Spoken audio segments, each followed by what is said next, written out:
នៅថ្ងៃនេះខ្ញុំនឹងទៅបែបផ្លែឈើព្រៃហើយបើអ្នកនរគ្នាចង់ទស្សនាឬក៏ចង់មើលឲ្យដល់ចប់ថាទៅជាយ៉ាងណាអ្នកគ្នាកុំភ្លេចចូលមើលឲ្យដល់ចប់ផងអ្នកគ្នាអ្នកគ្នាគឺថ្ងៃនេះគឺយើងទៅព្រៃទៀតហើយអ្នកគ្នាគឺយើងទៅ3នាក់អ្នកគ្នាមុនដំបូងយើងថាទៅយកខ្មុំទេប៉ុន្តែយើងទៅបែបយកខ្មុំអត់បានយើងទៅបែបផ្លែឈើហ្មងទៅហើយយើងទៅបែបផ្លែឈើនោះគឺទៅបែបផ្លែឈើព្រៃអ្នកគ្នាគឺផ្លែគេហៅថាផ្លែដកពីប៉ុន្តែនៅភូមិគេខ្ញុំមិនដឹងថាម៉េចទេអ្នកគ្នាហើយអ្នកគ្នាមើលទៅគឺឃើញថាយើងឡើងដើមឈើគឺពិបាកខ្លាំងមែនតើយើងទៅកាន់កាមេរ៉ាហើយយើងថតទៀតអ្នកគ្នាគឺចឹងពិបាកឡើងដើមឈើខ្លាំងមែនតើហើយដើមឈើនេះក៏មិនមែនទាបដែរអ្នកគ្នាគឺខ្ពស់គួរសមមែនតើហត់មែនអ្នកគ្នាឡើង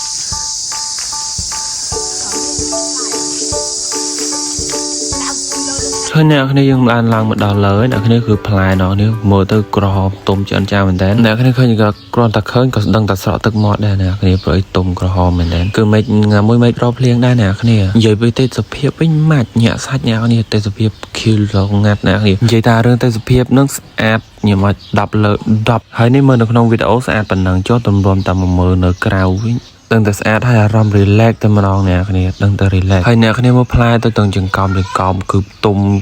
ញោមកអ្នកគ្នាគឺទុំញោហើយអាវាទុំញោហ្នឹងបើយើងហូបទៅបែរមកហូបទៅផ្អែមមែនតើអ្នកគ្នាផ្អែមហើយតែជាក់ទៀតអ្នកគ្នាមកដុល្លារទៀតហើយអ្នកគ្នាមើលផ្លែទៅគឺនៅខ្ចីទេអ្នកគ្នា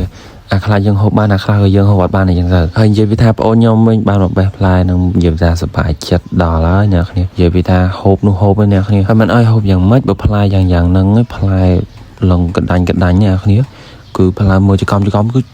តំណងមែនទេអ្នកគ្នាក្រមើលក៏នឹងតែស្រក់ទឹកមាត់អ្នកគ្នាស្រក់ទឹកមាត់មែនតែសំខាន់គឺយើងឡើងមកនឹងញាត់ជើងបណ្ដោយឡើងញាត់ជើងទៅតាមឡើងអត់ចង់រួចទេអត់ដែលឡើងដើមឈើតែថាក្តៅដែរព្រលឹមឡើងវាចាំងថ្ងៃឡើងចង់រួច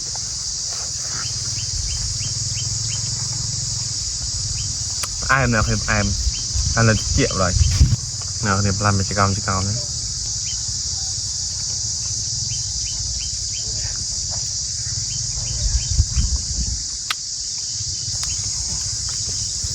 អាខ្លះវាទុំស្ទើវាជូរអ្នកគ្នា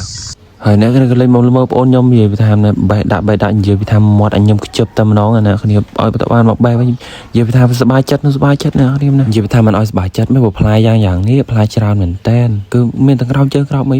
មិនទៅឆ្ងាយទេអ្នកគ្នាហើយយើងក៏បានមកបានបេះផ្ញើទៅផ្ទះច្រើនមែនតែនអ្នកគ្នាគឺមានទាំងទុំមានទាំងខ្ចីខ្លះដែរហើយមួយចង្កោមលើដៃបងអូនខ្ញុំនោះគឺទុំទាំងអស់ហើយនេះគឺផ្លែច្រើនមែនតើអ្នកគ្នាគឺហើយគឺនៅនេះយើងបេះដល់ចង្កោមអ្នកគ្នាហើយវីដេអូយើងក៏ឈានដល់ទីបញ្ចប់ដែរអ្នកគ្នាគឺសំទោសរាល់កំហុសពាក្យពេចន៍ឬពាក្យសម្ដីមិនសមរម្យក៏សូមអធិស្ឋានបាទសូមអរគុណ